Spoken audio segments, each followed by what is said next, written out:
It is April 7th, 2016. Hi, my name is Justin Costelli. I'm a financial advisor and the founder of RL Wealth Management, a registered investment advisory firm based in Fishers, Indiana. I want to thank you and welcome you to the very first video blog for allaboutyourbenjamins.com. I decided to implement the video aspect of my blog simply because there's topics I want to talk about, and it's easier for me just to pop open the computer, talk to the camera for a little while, rather than trying to write out a blog and get it out quickly. Right now, I'm not the quickest writer, so video will help me out. I'll still be writing as well, but I'm excited to have the video become part of my blog. And I'm excited for this very first post because it's centered around the Department of Labor's fiduciary ruling that came out yesterday. You may or may not be familiar with it. You will become familiar with it in the next year or so because it's going to impact you as an investor.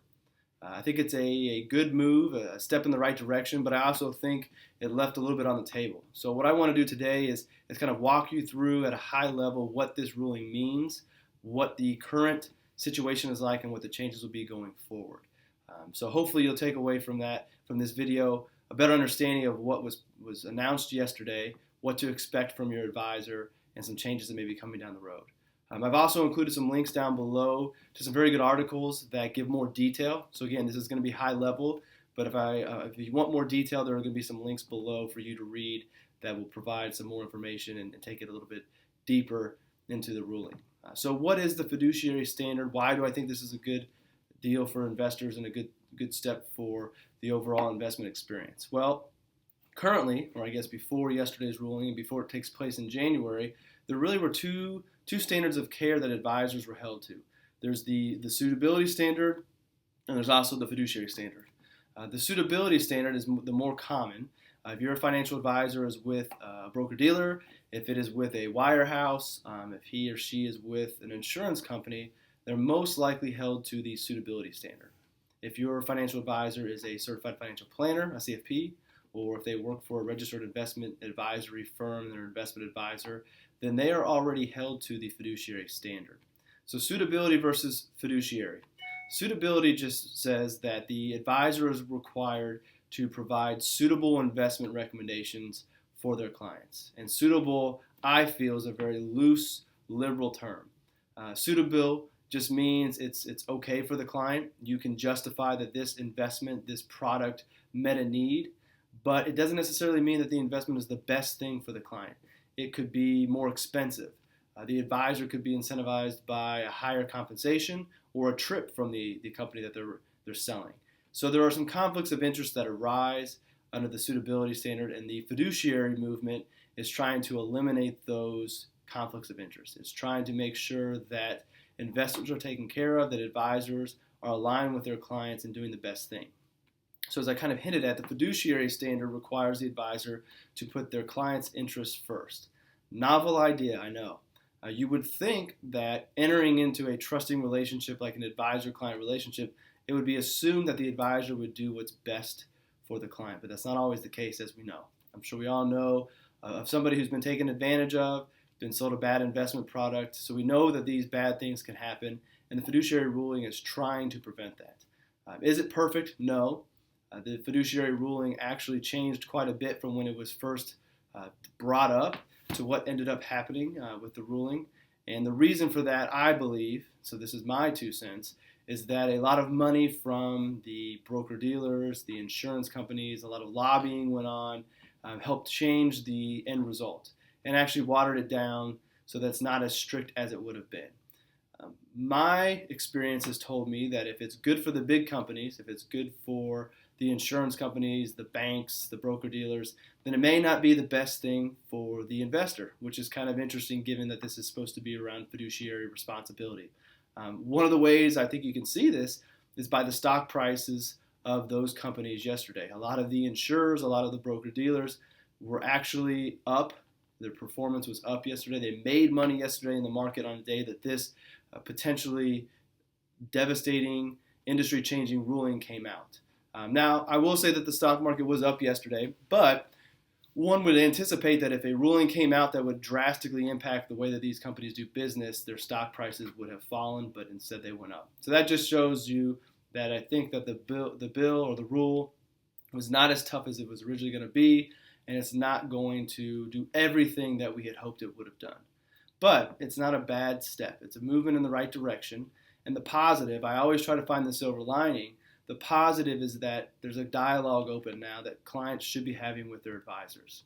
If you're not sure of the way that your advisor is compensated, if you're not sure if your advisor is a fiduciary or if they're held to suitability standard, now this topic is out there. You should ask. You should find out these answers and make sure you're comfortable with it.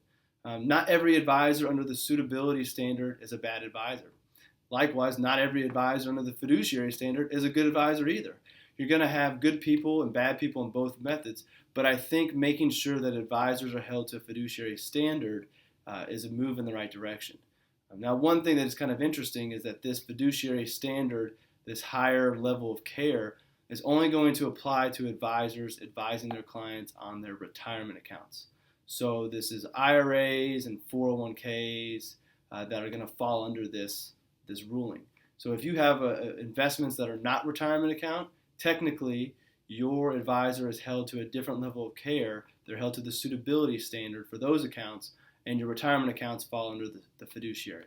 Now, I think that a reasonable person is going to expect that their advisor is acting in the form of a fiduciary for all types of accounts, but the ruling is only going to apply to retirement accounts.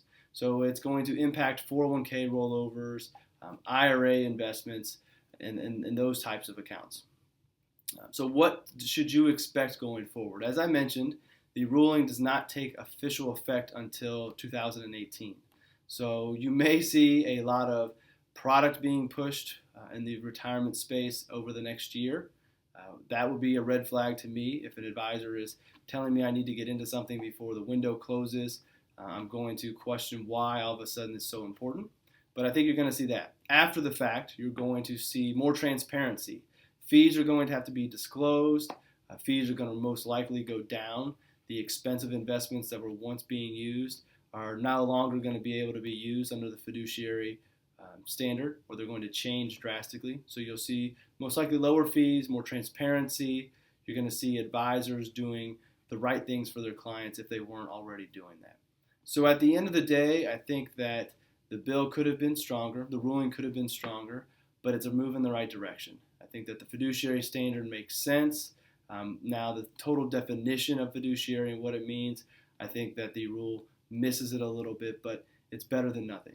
So that's kind of the high level look at this ruling that came out. Again, it's a move in the right direction. It should, in the very least, prompt you to have a conversation with your advisor, or if you're looking for an advisor, it should prompt you to questions to ask. Are you a fiduciary? How do you get compensated? What are the investments that you recommend, and what are the costs to those? Because those are going to be things that are going to be highlighted in the future, so you might as well get used to looking at that now. Again, check the links below, a lot more detail, but this was just a high-level conversation on what the fiduciary ruling is and how it's good for the investor and what will be changing going forward. So, quick summary, beginning 2018, the advisors you work with will have to do what's best for you if they aren't already doing that when it comes to your retirement accounts, IRAs and 401ks. So you may see some changes when it comes to those accounts as far as the investments recommended and the things that your advisor are doing. I would say make sure they're being a fiduciary on all accounts, but that is up to you, the investor, and you can choose the type of relationship you want to have with your financial advisors. So read the links, check it out, come back to the blog, see what else I write about and talk about in the future, and I appreciate you stopping by. So until next time, have a good day.